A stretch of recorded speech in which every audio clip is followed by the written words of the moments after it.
This is Simply Angeline. And were you invited to the party? You know, Langston's party?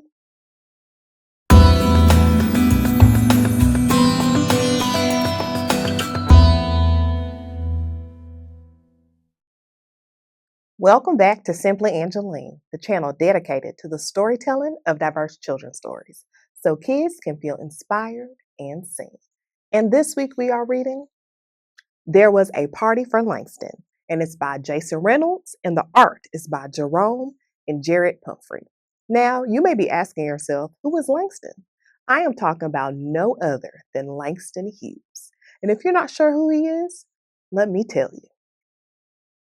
Langston Hughes was a poet, playwright, and activist who used his words to share the stories of Black people in America. He was a big part of the Harlem Renaissance, a time when Black art, music, and writing were celebrated. Hughes wrote poems, stories, and plays that show both the struggles and the joys of Black life. He was inspired by jazz and blues music, and his famous poem, The Negro Speaks of Rivers, is still loved today. His work helped make sure Black voices were heard and respected in books and the arts. Let's read There Was a Party for Langston. There Was a Party for Langston by Jason Reynolds, art by Jerome and Jared Pumphrey. There was a party for Langston at the library, a jam in Harlem to celebrate the word-making man. Langston, the king of letters, whose ABCs became drums, bumping, jumping, thumping like a heart the size of the whole wide world. Langston was the best word maker around, could make the word mother feel like real warm arms wrapped around you, giving a snug hug, could make the word America look like two friends making pinky promises to be cool, to be true. Could make the word Harlem sound like the perfect place to have a party. Make it seem like you could bust a move right there in the H or the L or the M of it. There was a blowout for Langston to celebrate the man who wrote wake-up stories and rise and shine rhymes. Ever since he was just a little boy, daydreaming under the Ohio sky, turning birds into words, flying all around him, imagining the clouds as paper to put them on, the best word maker in his class. But not everyone understood Langston. Some people thought it was better to be word breakers, thought his spelling deserved yelling, wanted to take the words like free and love and cut them in half, pull them apart, keep all the letters from touching and sharing, keep the big H's with the little h's, and the big A's with the little a's. But Langston, the brave word maker, knew letters were better together, turned them into laughter. And that laughter rang out for years and years in cities and towns, on trains and tractors, to classrooms and bedrooms, bringing joy to the little and the big.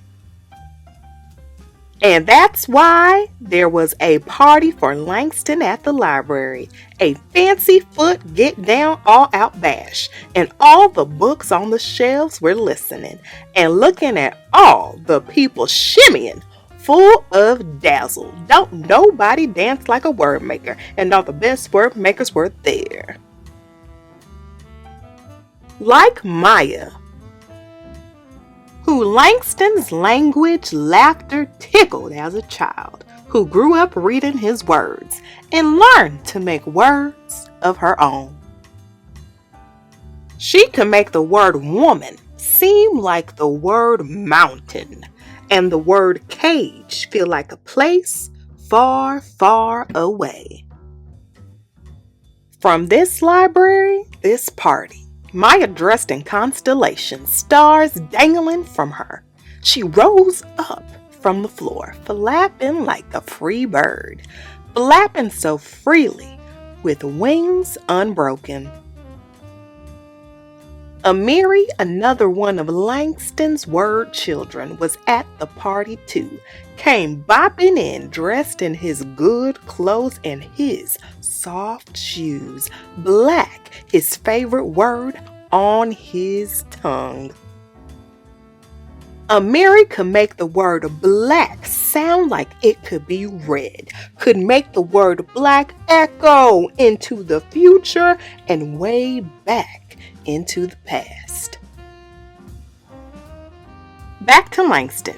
Amiri came to recite poems at his hero's feet. Came to dance boom bop boom, boom bop ba boom boom boom. Came to offer his rickety radio heart to Langston, the man who wrote his neighborhood as America, and his family as America, and his funky music as America, and America as America too. The man who wrote Maya and Amiri into the world. And Maya and Amiri danced like the best words do, together. Dazzled together, they held hands and swung and spun and slid, stepping and stomping and boogie boogie wiggling wild. Oh, what a time to gather together, together, together. Until they lifted their heads to the word-making boy who had grown up to be a word-making man and had now become the word-making king, to Langston, for Langston. And let laughter fill the library. Laughter, the language of ha ha ha, loud like the love in the library that night and all that hoopla in Harlem at that party where the books were looking on as new words were being written, where the books were listening, just like you. The end. So, what did you think of There Was a Party for Langston? I thought it was really good too. This is an amazing book. Please take the time to purchase this book and also take the time to do more research on Langston Hughes. He is Harlem Renaissance history. He is jazz history. He is art history. He is music history. Langston Hughes is Black history. Simply Angeline, we'll see you next time. Bye, everybody.